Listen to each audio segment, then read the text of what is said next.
So, hello everyone. Our first chapter is energy bands in solid.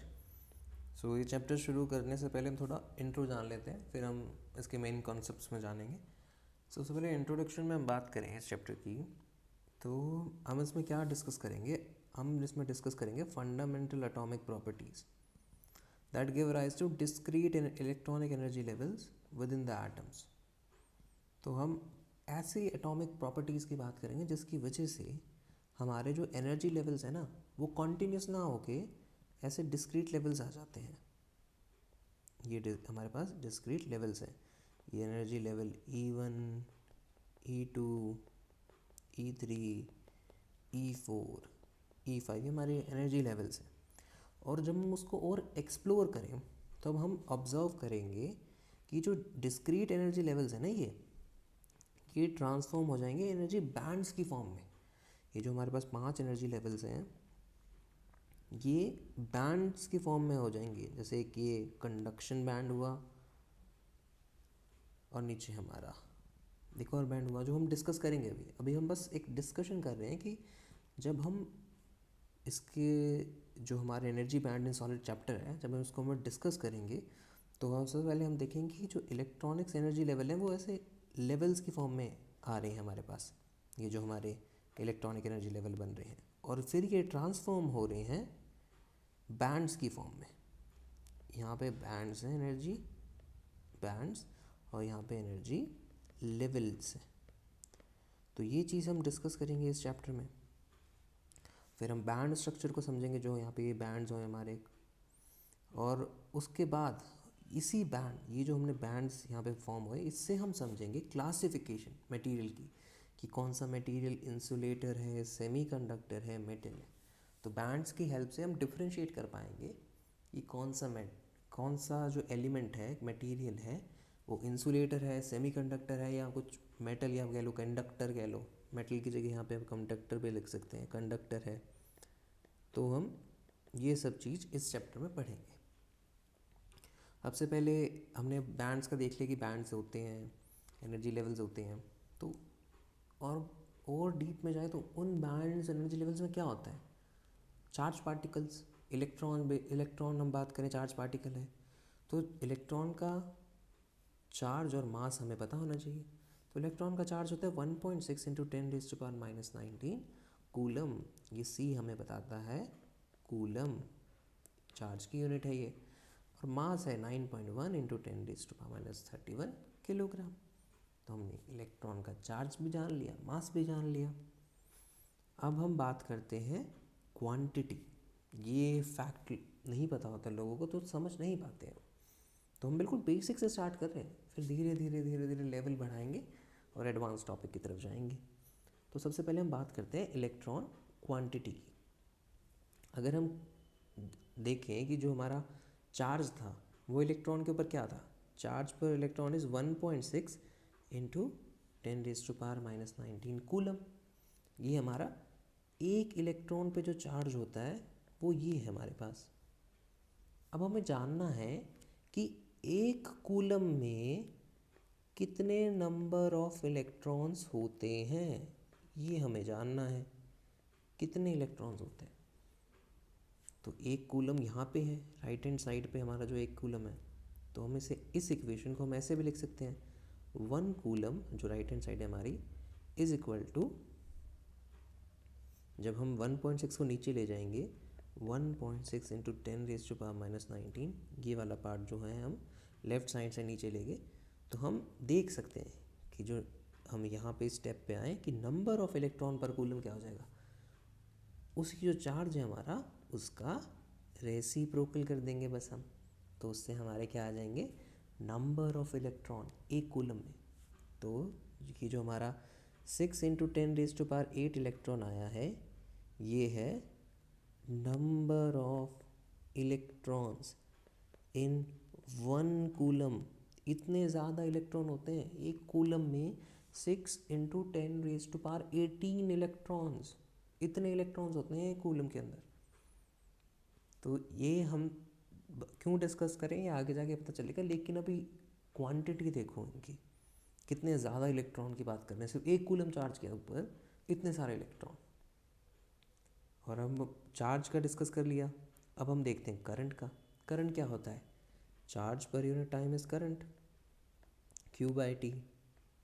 Charge per unit time is current, that is Q by T। अब ampere होती है current की unit, ये ampere.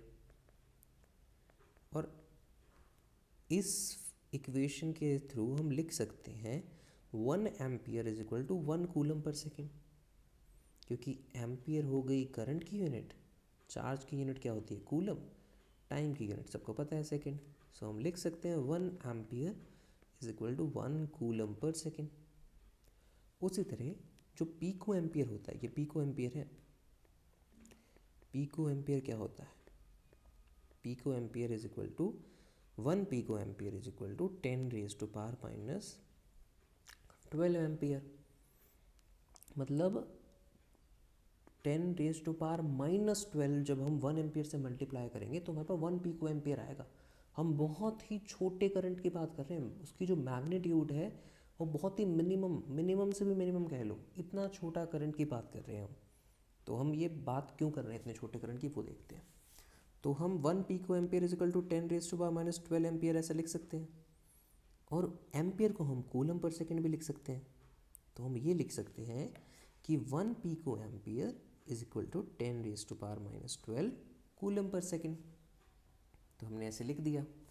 और अभी हमने देखा कि नंबर ऑफ इलेक्ट्रॉन एक कूलम में कितने होते हैं? एक कूलम में कितने इलेक्ट्रॉन होते हैं? 6 इंटू 10 रेज टू पावर 18, जो भी हमने देखा।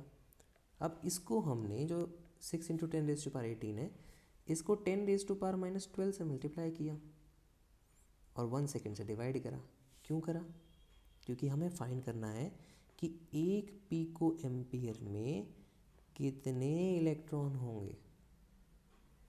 और वो कैसे पता चलेगा हमें? क्योंकि एक पीको एम्पियर में 10 raise to power minus 12 coulomb per second के बराबर होता है। और 1 कूलम की वैल्यू हमने देखी थी नंबर ऑफ इलेक्ट्रॉन में, तो वो आई थी हमारे पास 6 इंटू 10 रेज टू पावर 18। और 1 सेकेंड है और ये पर सेकेंड था ना, तो डिनोमिनेटर में 1 सेकेंड आएगा। तो ये सब वैल्यू जब हम यहाँ पुट करेंगे तो हमारे पास आ जाएगा 6 into 10 raise to power 6 electron per second, जिसका मतलब है 6 मिलियन इलेक्ट्रॉन पर सेकेंड। तो हम क्या कह सकते हैं कि जो एक पीको एम्पियर, बहुत ही छोटा करंट होता है ये, बहुत ही छोटा करंट, इस एक पीको एम्पियर के अंदर 6 मिलियन इलेक्ट्रॉन्स पर सेकेंड होते हैं। ये देखो, एक छोटे से करंट में इतने ज़्यादा इलेक्ट्रॉन्स। तो अब समझ में आया कि हमने चार्ज जो हमने निकाला था, ये एक कूलम में कितने इलेक्ट्रॉन होते हैं, ये हमने आगे जाके करंट निकालने के लिए यूज़ करा है कि इतने छोटे करंट जो 1 पीको एम्पियर करंट है हमारा, उसमें 6 मिलियन इलेक्ट्रॉन्स होते हैं।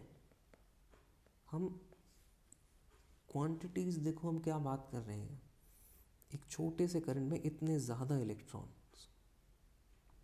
अब इतने ज़्यादा इलेक्ट्रॉन होते हैं इतने छोटे करंट में, इसका सिग्निफिकेंस क्या है, इससे हम क्या सीख लेते हैं वो देखते हैं। तो जो हमारे पास जो लार्ज नंबर ऑफ इलेक्ट्रॉन्स आए हैं कितने करंट पे, 1 पीको एम्पियर, जो कि बहुत ज़्यादा स्मॉल करंट है, बहुत छोटा करंट है, जिसको हम मेजर भी नहीं कर सकते, इतना छोटा करंट है। इतना मेजर करना चाहें तो बहुत ज़्यादा डिफ़िकल्टी आएगी हमें जब हम 1 पीको एम्पियर को मेजर करें। इतना छोटा करंट है वो, और उस छोटे से करंट में इतने ज़्यादा इलेक्ट्रॉन्स हैं, तुम ये देखो, फिर भी हमें डिफ़िकल्टी आती है उसको मेजर करने में। तो इससे हमें क्या पता चलता है कि हमारे जो इक्विपमेंट्स हम यूज़ करेंगे, हम जो इक्विपमेंट्स पढ़ेंगे, उनकी जो सेंसिटिविटी है ना, वो ज़्यादा होनी चाहिए। डिस्पाइट कि ज़्यादा इलेक्ट्रॉन है, लेकिन जो वो छोटा करंट जनरेट कर रहे हैं, मतलब हम कह सकते हैं जो 6 मिलियन इलेक्ट्रॉन्स है ना पर सेकेंड जो मूवमेंट दे रहे हैं, उससे बस हमें 1 पीको एम्पियर करंट मिल रहा है, जो कि हम मेजर करने में दिक्कत आती है क्योंकि कितना छोटा करंट है वो। तो जो हमारे जो इक्विपमेंट्स हैं ना, जो भी हम डिस्कस करेंगे इस पूरी प्लेलिस्ट में, वो बहुत ही ज़्यादा सेंसिटिव होने चाहिए, तभी हम वो मेजर कर सकते हैं। तो इससे हमें ये चीज़ पता चलती है कि sensitivity of our instrument must be high to measure current और एनी अदर इलेक्ट्रॉनिक थिंग।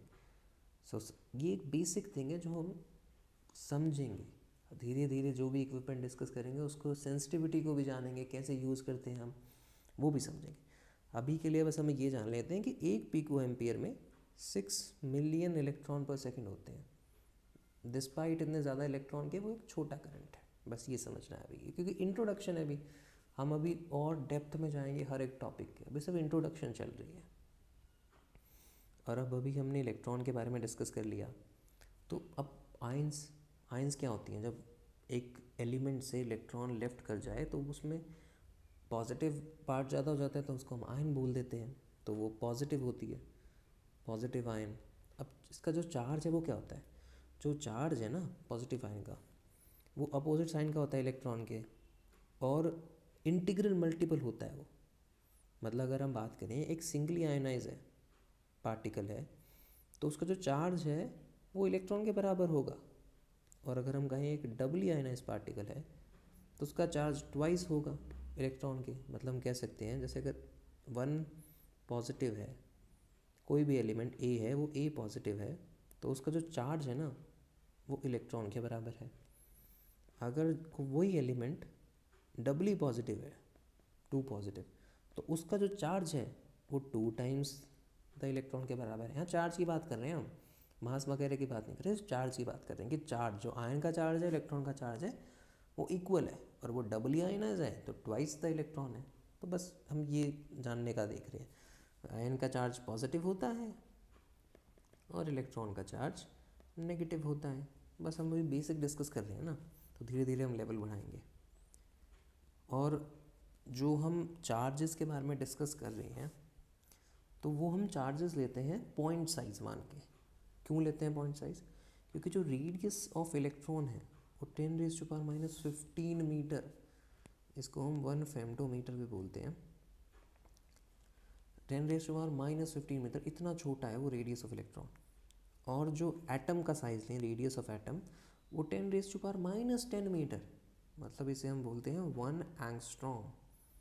तो इतने छोटा छोटा साइज़ है इसका। जब हम मैक्रोस्कोपिक स्केल से कंसिडर करें तो उसी छोटे साइज़ की वजह से हम जो चार्जेस हैं उसको हम पॉइंट चार्जेस मानते हैं।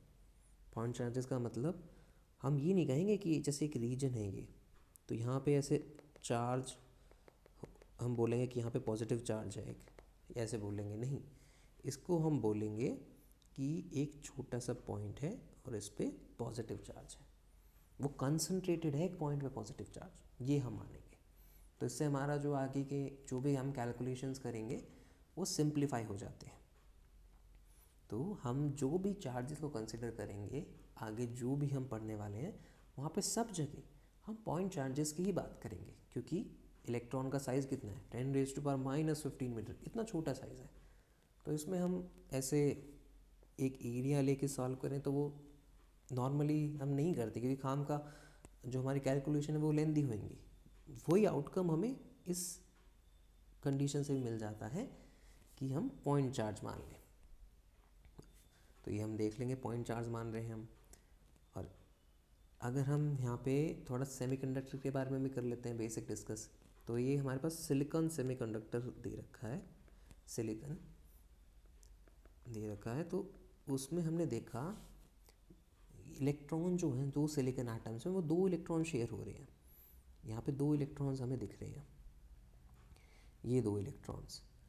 तो ये 2 जो इलेक्ट्रॉन्स हैं वो शेयर कर रहे हैं, शेयरिंग ऑफ इलेक्ट्रॉन्स हैं इन 2 सिलिकन्स के बीच में। तो ये 2 सिलिकन के बीच में जो 2 शेयरिंग ऑफ इलेक्ट्रॉन्स हैं उसे हम कहते हैं covalent bonding, sharing of electron.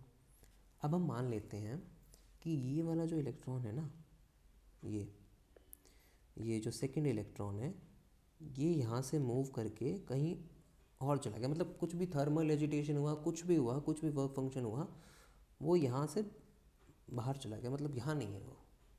तो यहाँ पे एक हमारे पास आ जाता है, इलेक्ट्रॉन चला गया, खाली जगह आ गई ना। और खाली जगह को हम क्या बोलते हैं, होल बोलते हैं, होल। तो यहाँ पे एक होल आ गया हमारे पास, ठीक है। और ये जो होल है ना, अब वो खाली जगह होगी, तो इस इलेक्ट्रॉन ने सोचा कि यार यहाँ तो यहाँ पे खाली जगह हो गई है, होल वाली जगह यहाँ पे, तो मैं इसको फिल कर देता हूँ। तो ये इलेक्ट्रॉन यहाँ आ गया।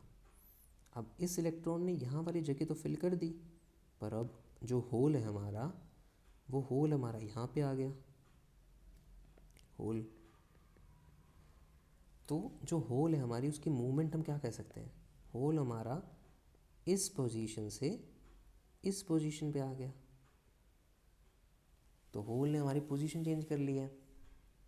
तो ये जो मूवमेंट ऑफ होल है ना, इसको हम करंट कहते हैं। तो ये बिल्कुल माइक्रोस्कोपिक स्केल में एक इंट्रोडक्शन वाली बात है कि कैसे हम होल का डिस्कशन करेंगे। इसके बारे में हम डिस्कस करेंगे, ये बिल्कुल ब्रीफ है कि हम क्या पढ़ने वाले हैं। अगर हम नेक्स्ट स्लाइड देखें तो वही है जो हमने बताया अभी कि the sharing of electrons is known as covalent bond. तो यहाँ कोवलेंट बॉन्ड है सिलिकॉन के बीच में। और कुछ भी स्पेसिफिक कंडीशन की बात करें या कोई भी कंडीशन हो गई कि जो इलेक्ट्रॉन है वो एब्सेंट हो गया कोवलेंट बॉन्ड में से, तो एक वैकेंसी क्रिएट होगी जिसे हम कहते हैं होल। और वो जो होल है, वो जो वैकेंसीज हैं कोवलेंट बॉन्ड में, वो मूव करती हैं आयन टू आयन, जो हमने डिस्कस किया कि यहाँ होल था जो हमारा, उसको फिल कर दिया इसने, तो होल जो है हमारा वो यहाँ से यहाँ ट्रांसफ़र हो गया। तो वो फिल कर देती हैं जो वैकेंसीज़ हैं। और जो ये होल है ना, उसको हम इफ़ेक्टिव चार्ज कैरियर मान लेते हैं, जो हमारा पॉजिटिव चार्जेस के बराबर होता है। होल का जो चार्ज है वो हम पॉजिटिव मान लेते हैं। होल असली में एग्जिस्ट नहीं करता, वो एक इमेजिनरी कॉन्सेप्ट है जो हम अभी डीप में पढ़ेंगे आगे जाके। और जो मैग्नीट्यूड है चार्ज एसोसिएट करके, वो इलेक्ट्रॉन के इक्वल होता है। जो चार्ज है होल का, वो इलेक्ट्रॉन के चार्ज के इक्वल होता है, बस साइन अपोजिट होता है इनका। Despite being vacancy in the bond, a hole is equivalent to that of free electron। तो ये होल का बेसिक इंट्रोडक्शन होगा कि कैसे मूवमेंट हो रही है होल की मूवमेंट ही करंट की डायरेक्शन डिनोट कर रही है। और जब इलेक्ट्रॉन अपनी जगह छोड़ के जाता है तो वहाँ होल क्रिएट हो जाता है। अभी के लिए बस हमें इतना जानना है, ये बस हमने थोड़ा सा इंट्रो डिस्कस किया कि हम धीरे धीरे जो हम लेवल अप करेंगे वो हम क्या क्या पढ़ने वाले हैं। तो भी हमें होल का भी पता चल गया कि होल एक पॉजिटिव क्वांटिटी है, जो एक इमेजिनरी कॉन्सेप्ट है जो हम पढ़ेंगे आगे जाके। Hole, charge of hole is equal to charge of electron होता है, मैग्नीट्यूड जो होता है चार्ज का, और जो साइन होता है वो अपोजिट होता है। हमने ये पढ़ लिया। हमने मूवमेंट ऑफ होल देख लिया कि होल की मूवमेंट कैसे एक पोजीशन से दूसरे पोजीशन पे होती है। हमने पॉइंट चार्जेस देख लिए कि पॉइंट चार्जेस ही क्यों कंसिडर करते हैं हम। और हमने इलेक्ट्रॉन के आयन के बारे में भी देख लिया। तो अभी हमने से एक ब्रीफ इंट्रो देख लिया कि हम क्या क्या पढ़ने वाले हैं। और धीरे धीरे हम जब लेवल इंक्रीज़ करेंगे तो हम आगे बढ़ते रहेंगे। सो हमारा इंट्रोडक्शन वाला पार्ट यहीं पूरा होता है। So thank you all of you, happy learning to all.